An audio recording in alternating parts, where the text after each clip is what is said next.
Hi, this is Lyle Johnson out at 15 Wing Moose Jaw, where the change of command ceremony has just taken place, and the new commanding officer is coming in, Colonel Coutts, who's going to talk to us about his history a bit, and other news media outlets have been talking to him about, his plans and stuff. We just want to get to know a bit more about him as a person. So, welcome and congratulations. Thanks, Lyle. It's wonderful to be here.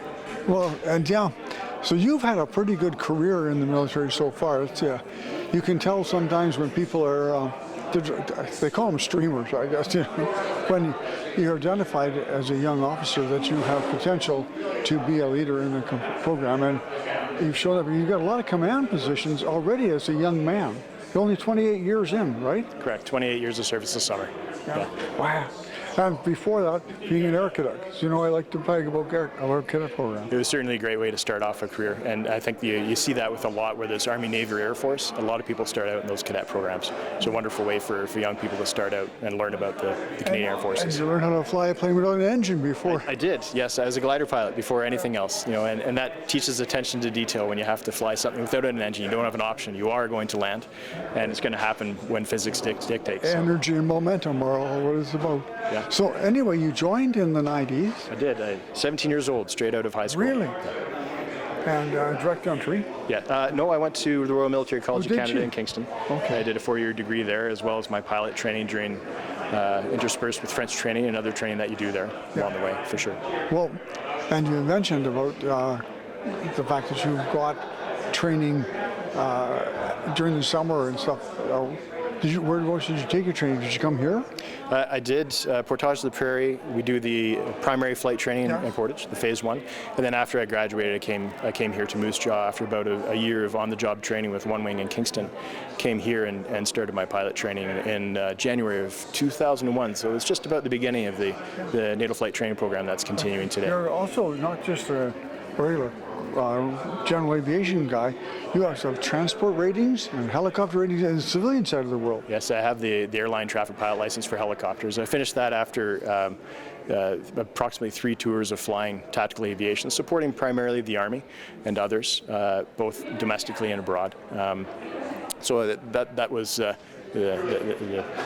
pinnacle of that, being able to finish and actually find the time to get the civilian license at the same time. It was pretty good. Well, you've done really well with. You look at some people. Of course, you go to RMC, you get a degree because it's part of what you do. But then you went back and you have like 3 masters and a PhD. Yes. Yeah, a doctorate. Yes. Yeah.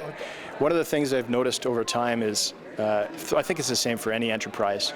You look at the things that are challenges, and you wonder sometimes why those things are challenges. You ask yourself, it seems to be a common sense answer, but it can be a challenge. And as I started to scratch that throughout my life and my journey, a lot of those things come back to culture. So I really wanted to get in and study culture, and that's what I did with my doctorate, is understand workplace culture and how we can help workplaces change and become more inclusive and integrated. And right now, that's just a current issue for the Canadian Armed Forces, because we have fewer numbers enrolling and maintaining. People move out, and if we find a way to maintain people in a system and provide opportunities and challenges for them, they'll stay.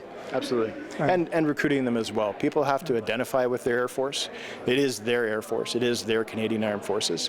And we need to ensure that the way we work and live, that they can identify with that. They can see themselves serving in uniform. And we've realized that the discipline, the professionalism, the judgment that we need to succeed in operations has nothing to do with the color of your hair, what you wear in your nails, what clothes you want to wear. We want people to bring their full identities to work and feel like they're welcome and valued. And with that, if people can feel welcomed and valued in a place, that's when we get their best service and their best contributions. So we are transforming across the Canadian Forces to do that. And it's going to be a challenge, because any cultural journey is a significant challenge.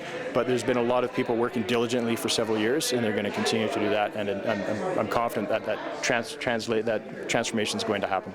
Yeah. And what kind of things do you see for Moose Jaw being a basic training and opportunity for people.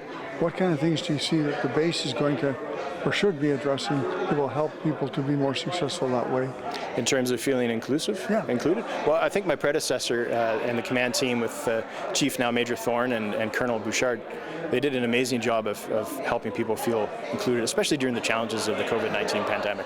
I think they did a great job of different programs, and just a lot of the time it's through leadership, displaying our values, our professional and core values for defense. Just living those day in, day out sends a huge message to people, and you can see that with the accolades that they had today, as well as the thanks they have from everybody involved, from the local community and our partners as well. I think they did an amazing job. Yeah, because coming here, it's a different place. You came, where did you come from? Winnipeg.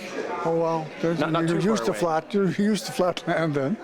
And so the whole system, usually people come to here and go either to Winnipeg or to England, like Colonel Bouchard, or, and so it'll be interesting in a couple of years to find out what aspect they think you might be best to get I'm off just to. happy to be here. This is what I asked for. This is what I Really? wanted to do. It's been, like I said earlier, it takes the collaboration of peers and colleagues and a lot of support from our mentors to get to a place like this.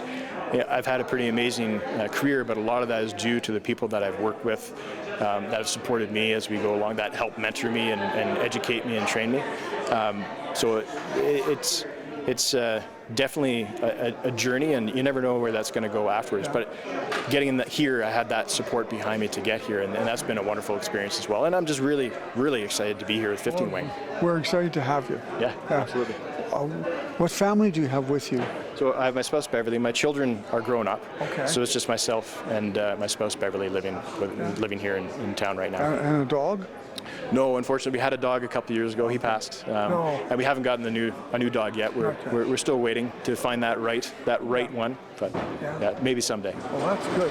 And a lot of people get involved in the community, and of course, we'd like to see you continue that support of the things in the community that we have to offer and things that you can offer to our community to make us. We don't want you to be just an isolated place out in the woods. We want you to be part of the community and do the things that happen. And I was really impressed with the number of people who are full-time instructors here, and the staff and support, and the contractors as well, who actually live in Moose Jaw and in Portage. They are integrated fully into those communities. I've also been really impressed coming back to Moose Jaw with the amount of investment and improvement there's been around Moose Jaw over the past 23 years. The Waccamaw Valley, being able to go down there and look at the Kinsman Trail and the bridge they put in, it's wonderful. I'm looking forward to that. And then Main Street, the revitalization there, and everything the Chamber of Commerce has done downtown. It's been impressive, and that's the other part I'm really looking forward is getting to know Moose Jaw better. Yeah, absolutely. And renew old acquaintances. Absolutely. Yeah, for sure. Well, I want to say thank you very much for taking time today. Congratulations on the appointment, and have a good, safe success while you're here. Yeah, thank you so much. Appreciate it. Don't go away. We'll be right back.